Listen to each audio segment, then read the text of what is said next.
Hi everyone. For those of you who don't know me, my name is Samantha, and I am new to the program and also new to North Carolina and Wilmington.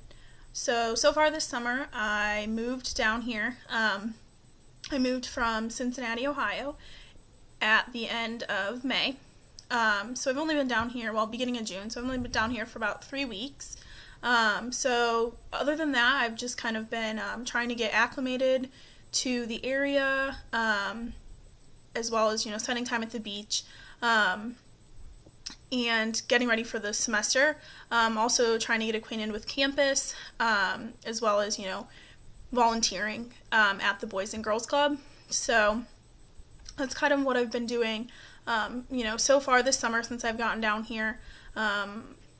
I don't really plan on doing much more over the summer other than, continuing to volunteer, trying to pick up a part-time job, possibly. So that's about it. I went to school as an undergrad at the University of Cincinnati. I was heavily involved in Greek life, which kind of sparked my interest in higher education, and is kind of what made me, I guess, choose to pursue this career. So that's kind of, my background in terms of how I kind of got started in higher education. I traveled to, various conferences through Greek life. So I went to the AFLV conference, which is the Association for Fraternal Leaders and Leadership and Values, and I went to that my junior year as an undergrad. And that's really, really what kind of got me interested in pursuing higher education as a career. So other than that, I'm looking forward to hopefully meeting more people once the school year starts. As for the prompt, when I kind of thought back after reading the article and kind of reflected back on my experience as an undergrad, one thing that kind of really stuck out to me, which was kind of historical at the same time as it was institutional, was for one of my courses that I took, I was required to read Life on the Color Line, and it is a novel that was written by the president of the university at the time. He's no longer at the University of Cincinnati, but he was president at the time. So it was his autobiography, talking about his life and, the things that led him to pursue his career and led him to where he was.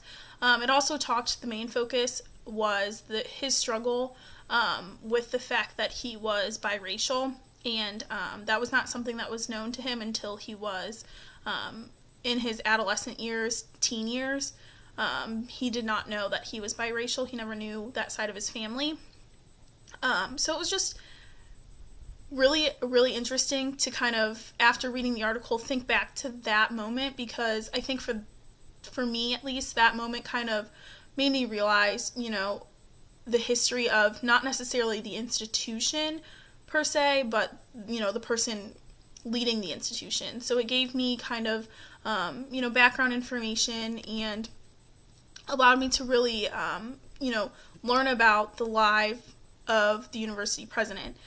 Which then gave me, a greater appreciation for him as a, president and as a leader at the university, but also kind of allowed me to understand, his background and where he came from in terms of his, work experience and how he got to obtain the position as president of the University of Cincinnati.